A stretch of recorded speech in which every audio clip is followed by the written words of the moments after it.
जय माता दी दोस्तों। अगर आप प्लान कर रहे हैं कि आपको घूमने जाना है माता वैष्णो देवी के दर्शन करने के लिए, तो आपका बिल्कुल सही प्लान है। वैसे तो माता के दरबार में कोई बिना बुलाए जा नहीं पाता है। अगर आप जा रहे हैं इसका मतलब माता का बुलावा आपके लिए आ चुका है। यात्रा का समय की बात करते हैं तो सबसे जो इम्पोर्टेंट पॉइंट है वो यही है कि यात्रा का सही समय क्या है। हमें सर्दियों के जो 3 महीने होते हैं वो बहुत शानदार होते हैं, क्योंकि चढ़ाई करते समय जो होती है गर्मी बहुत ज़्यादा लगती है। और अगर आप सर्दियों में जा रहे हैं तो आपके लिए बहुत अच्छा समय रहता है। बस बरसात को आपको अवॉइड करना होता है। बरसात के अलावा आप जो है सितंबर से लेके और मार्च अप्रैल मई तक वहाँ जा सकते हैं, उसके बाद नहीं जाना होता है। बरसात में वहाँ जाने से बचना होता है। जाने के ऑप्शन तीनों हैं, चाहे आप बाई प्लेन जाइए, बाई बस या बाई ट्रेन।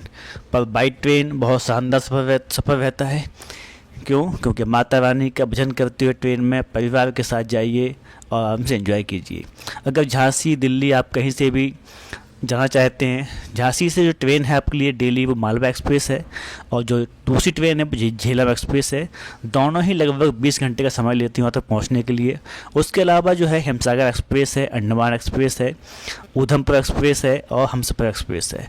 हमसफ़र, ऊधमपुर, ये सभी जो हैं आपको जम्मू तक लेके जाएंगी। अगर आप और कम टाइम में सफ़र करना चाहते हैं तो आप दिल्ली पहुँचिए। दिल्ली से आपको जो वंदे भारत ट्रेन अभी नई स्टार्ट हुई हैं वो आपको और भी कम समय लेके आपको वहाँ तक पहुँचा देंगी। कटरा पहुँचने के बाद आप माता रानी के दरबार पहुँच जाते हैं, और कटरा में सबसे पहला जो काम होता है, बाहर निकल के आपको सबसे पहले सिम लेनी होती है, क्योंकि वहाँ पहुँचते आपकी सिम जो होती है बंद हो जाती है। तो जो सिम का चार्ज होता है वो 300 से 350 रुपये होता है, जिसमें आपको नई सिम मिल जाती है। सिम के लिए आपको चाहिए होता है आधार कार्ड। सिम लेने के बाद आप वहाँ से पहुँचते हैं ऑफिस में। कौन सा ऑफिस? कार्यालय ऑफिस, जहाँ पर आपको एक कार्ड बनवाना होता है। इसे कहते हैं यात्रा कार्ड। बिना कार्ड के एंट्री पॉसिबल नहीं होती है, इसलिए आप ट्रेन से उतरने के बाद आप सबसे पहले पहुँचें कार्यालय, जहाँ पर ऑफिस में आपको कार्ड बनेगा। ये ऑफिस जो है कटरा रेलवे स्टेशन के बाहर भी होता है, और इसके अलावा दूसरा ऑफिस जो मिलेगा आपको वो कटरा बस स्टैंड जो पड़ता है उस बस स्टैंड के जस्ट बगल में ही आप जहाँ टेम्पो बुक करके आप पहुंच सकते हैं। और वहां पहुंचने के बाद आप कार्ड को बनवा लीजिए। आप ट्रेन का सिलेक्शन इस प्रकार से कीजिए कि आपका कार्ड जो है वो शाम के 5 बजे तक आपके हाथ में आ जाए।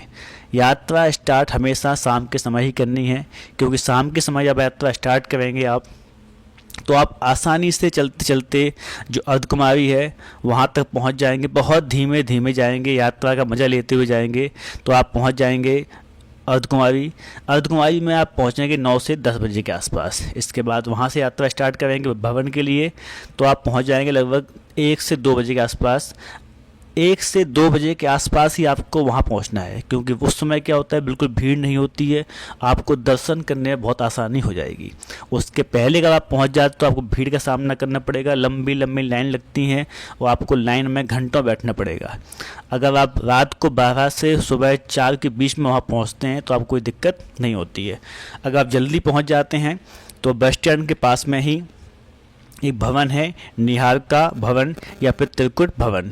दोनों ही भवन में जो है वो रहने की उत्तम व्यवस्थाएं हैं। आप वहां पहुंच के आराम कर लीजिए। बहुत ज़्यादा किराया नहीं है, मात्र 150 रुपये के आसपास जो होता है पर बेड जो है किराया मिलता है। एक बेड आपको मिल जाएगा 150 से 100 रुपये में। उस बेड में आपको सब सुविधाएँ होंगी। वहाँ पर आप रुकिए, सामान रखिए, और लगभग जो है वो आप आराम कीजिए शाम तक। आराम करने के बाद शाम को आप निकलिए वहाँ से, लेकिन कार्ड आप पहले बनवा लें। निहारिका और त्रिकुट दोनों भवन में कार्ड बनवाने के बाद वहाँ स्टे करें। अगर आपको कोई होटल लेना होता तो पास में ही जो है कई सारे होटल हैं जहाँ पे आप स्टे कर सकते हैं। जैसे मैंने देखो ये जो भवानी नाम से कोई होटल था जो लिया हुआ था, जो काफ़ी अच्छा था। आप ज़्यादा रेंट नहीं होता है वहाँ पर, तो आप लगभग जो है 1000 के आसपास जो है आपको होटल मिल जाएगा। वहाँ से निकलने के बाद आप कार्ड लेके पहुँचेंगे मेन गेट पे। मेन गेट का ये जो आप दृश्य देख रहे हैं ये आपका एंट्री पॉइंट है। यहाँ बहुत लंबी लंबी लाइन लगती है, बारिश भी संभावना बहुत ज़्यादा होती हैं, और लगभग 1-1 किलोमीटर लंबी लाइन हो जाती है। इसलिए जो बारिश के लिए जो पहनने के लिए रेन कोट होता है आपको वहीं मिल जाएगा 100 रुपये के आसपास। तो आप बैन कोड परचेज़ कर लें और इसके बाद आप इस मेन गेट पे आपकी चेकिंग होती है। इस मेन गेट पे लेडीज़ और जेंट्स की लाइनें जो होती हैं वो दोनों होती अलग अलग होती हैं। अगर आप फैमिली को लेके जाते हैं तो आपकी लेडीज़ अलग लाइन से जाएगी और जेंट्स अलग लाइन से जाएंगे। तो आप क्योंकि यहाँ सिम अगर आपकी अलाउ है तो दोनों आपस में बात कर सकते हैं। सिम अगर बंद है, आपने सिम परचेस नहीं की हुई है, तो उनको आप बताएंगे, गेट के तुरंत बाद ही वो आपका वेट करेंगे। क्योंकि महिलाएं जो होती हैं कम होती हैं तो लाइन जल्दी क्लियर हो जाती है, और आदमियों की लाइन जो होती है बहुत ज़्यादा लंबी होती है, लगभग घंटे 2 घंटे भी आपको वहाँ रुकना पड़ सकता है। इस गेट से एंट्री करने के बाद जैसे ही आप अंदर पहुँचते हैं तो यात्रा आपकी स्टार्ट यहीं से हो जाती है। इसके बाद अगर आपको जाने के लिए कई सारे ऑप्शन होते हैं, ठीक है, आप चाहें तो रोपवे का इस्तेमाल भी कर सकते हैं, या फिर वहाँ जाने के लिए आपको अगर हेलीकॉप्टर की रिक्वायरमेंट है तो आपको उसका भी इस्तेमाल कर सकते हैं। और अगर इसके अलावा आपको कोई वृद्ध व्यक्ति साथ में होता है तो आप पालकी का इस्तेमाल भी यहीं मिल जाएगी आपको। खच्चर भी आपको यहीं से बैठने के लिए मिल जाते हैं। और अगर छोटे छोटे बच्चे होते हैं तो उनके लिए जो होता है पालना 4 पहिए वाला, वो भी आपको यहीं से मिल जाता है। इस थोड़े से अगर आगे चलेंगे आप तो आपको निःशुल्क भोजनालय मिल जाएगा माता रानी का, जो हल्का सा बेसमेंट में है नीचे की तरफ। वहाँ पे आप माता रानी का प्रसाद ले सकते हैं। प्रसाद लेने के बाद आप वहाँ से यात्रा को स्टार्ट कीजिए। यात्रा स्टार्ट करने के लिए आपको सीढ़ियाँ भी मिलेंगी, और सीढ़ियों के अलावा आपको साइड से जो है वो चलने वाली रास्ताएँ भी मिलेंगी। आप चलते जाइए तो धीमे धीमे चलते चलते लगभग 6 किलोमीटर के आसपास चलना पड़ेगा तो आप अर्धकुमारी पहुँच जाते हैं। अर्धकुमारी के बाद फिर आपको कटरा के लिए यात्रा जो होती है वो प्रारंभ करनी होती है। अर्धकुमारी पहुंचने के बाद वहां पर जो है, अगर आपको अर्धकुमारी के दर्शन करने होते हैं तो आपको वहां पे एक पर्ची कटवानी होती है, कार्ड बनवाना होता है। वो पर्ची में नंबर जो होता है वो लगभग 48 घंटे के बाद ही आता है, तो उतना आपको वेट नहीं करना होता है। आप वहाँ से जो है या तो उसकी ऑनलाइन पहले बुकिंग कर लीजिए। आप ऑनलाइन बुकिंग अगर आपने नहीं की है तो आप दर्शन करने के लिए निकल जाइए, और लौट के जब तक वहाँ से आप आएंगे तब तक जो है आपका नंबर आ जाएगा। तो दर्शन करने के लिए आप आगे बढ़ जाइए भवन के रास्ता से। भवन का रास्ता जो है वो अर्धकुमारी से होकर भी निकलता है। उस रास्ते पर धीमे धीमे जो है वो आप चलते जाइए, और चलते चलते आगे बढ़ते जाएंगे। आप आगे बढ़ते बढ़ते आप देखेंगे सारे भवन का बढ़िया नज़ारा देखने को मिलेगा आपको, वो भी चलते हुए दिखेंगे आपको। और उनके माध्यम से धीमे धीमे आप वादियों का मज़ा लेते हुए लगभग रात तक जो है वहाँ पर पहुँच जाएंगे। क्योंकि सर्दी भी बहुत ज़्यादा होती है तो सर्दी में कंबल की व्यवस्था आप लेके जाएं।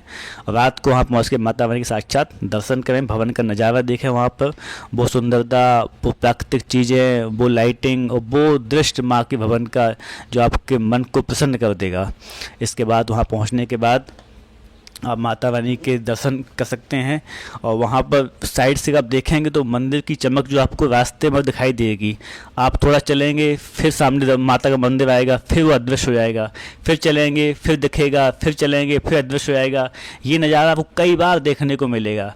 कभी कभी बहुत ज़्यादा धुंध भी हो जाती है, बहुत ज़्यादा ठंड भी बढ़ जाती है, और माता के भवन का जो है वो नज़ारा देखने लायक होता है। बहुत शानदार ठंडी हवा, धुंध चलती है, बादल बिल्कुल आपके नज़दीक पहुंच जाते हैं, और बहुत ही मन भावन नज़ारा जो होता है वो देखने को मिलता है। वहाँ से आप देखेंगे तो आसपास से आपको बहुत अच्छी अच्छी वादियाँ दिखाई देंगी, बहुत बेहतरीन पहाड़, सुंदरता, और ऐसा महसूस होगा जैसे आप स्वर्ग में आ चुके हैं।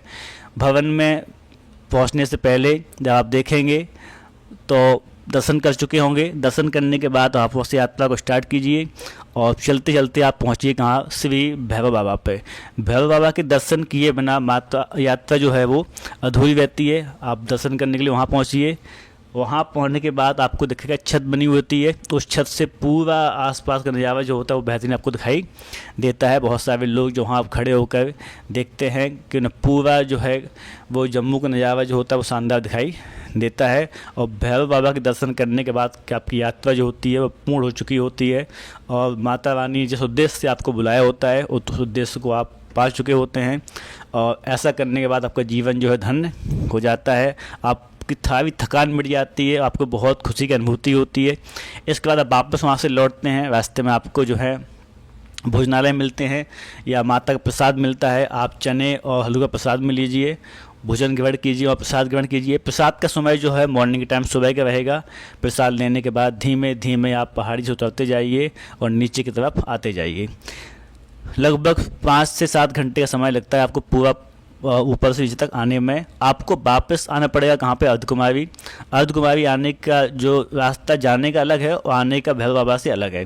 अर्धकुमारी के बाद सेम रास्ते पे आएंगे। नीचे पहुँचने के बाद आप पहुँचते हैं बाणगंगा।